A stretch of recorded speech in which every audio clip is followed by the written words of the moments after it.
A'udhu billahi minasyaitanir rajim. Bismillahirrahmanirrahim. Assalamualaikum warahmatullahi wabarakatuh. Mga kapatid sa sariling Islam, alhamdulillah, at marami na po tayong natalakay.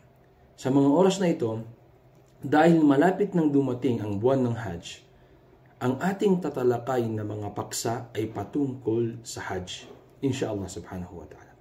At ngayon sa araw na ito, ang ating paksa ay ang tinatawag na Makanatul Hajj fil Islam. Ang kahalagahan ng Hajj o paglalakbay patungo sa Makkatul Mukarramah, pagsasagawa ng special na ibada, pagsamba kay Allah subhanahu wa ta'ala. Ano nga ba ang kahalagahan nito sa Islam? So yan ang ating tatalakayin. Unang-una, alam nyo ba mga kapatid, na kabilang sa Makanatul Hajj o kahalagahan o kahigitan ng Hajj ay kabilang ito sa haligi ng Islam. Kabilang po ito sa tinatawag na Arkanul Islam.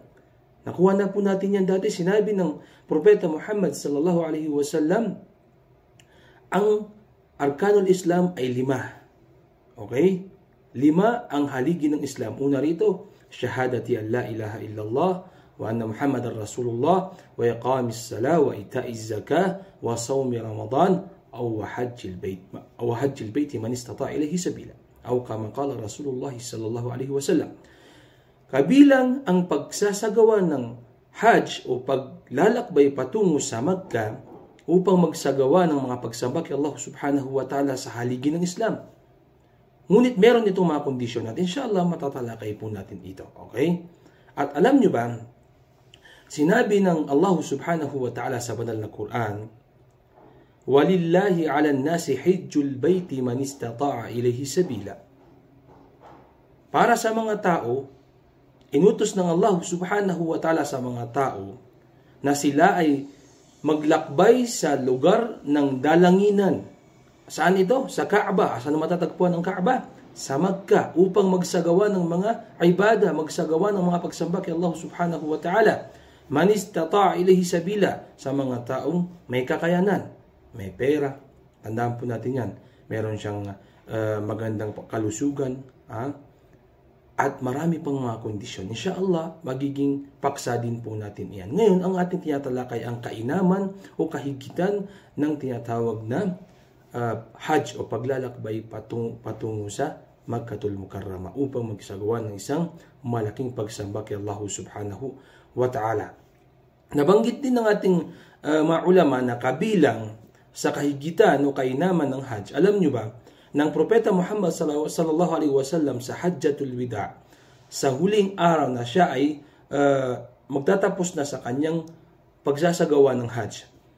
Sinabi ng Propeta Muhammad sallallahu alaihi wasallam na sinabi sa kanya ng Allah subhanahu wa ta'ala, "Al-yawma akmaltu lakum dinakum wa atamamtu alaykum ni'mati wa raditu lakum al-Islam dina." Sa oras ng pagsasagawa ng Hajj, sa Hajjatul Wida, yung panahon na magpapaalam ng Propeta Muhammad sallallahu alaihi wasallam, last na yun na tawaf niya sa Makkatul Mukarramah, ay binigyan siya ng isang wahi mula kay Allah subhanahu wa ta'ala. Ito ang binasa natin kanina, na ngayong araw na ito ay kinumpleto na ng Allah subhanahu wa ta'ala sa atin ang ating relihiyong Islam, at nakompleto na rin ng Allah subhanahu wa ta'ala ang kanyang biyaya sa ating lahat, mga kapatid sa sariling Islam. At ito ay nangyari sa buwan ng Hajj. Okay? Kabilang din sa mga kainaman ng pagsasagawa ng Hajj ay laysa lahu jaza illa al-jannah. Nabanggit ito ng Propeta Muhammad sallallahu alaihi wasallam sa kanyang hadith na isa sa pinaka malaking gantimpala ng pagsasagawa ng Hajj ay laysa lahu jaza illa al-jannah.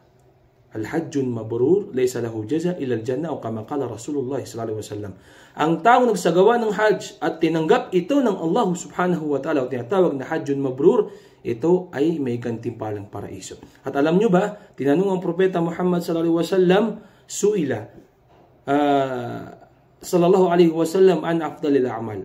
Tinanong ang Propeta Muhammad sallallahu alaihi wasallam kung ano ba ang mga pinakamainam na gawain, at nabanggit dito ang tinatawag na hajjun mabrur.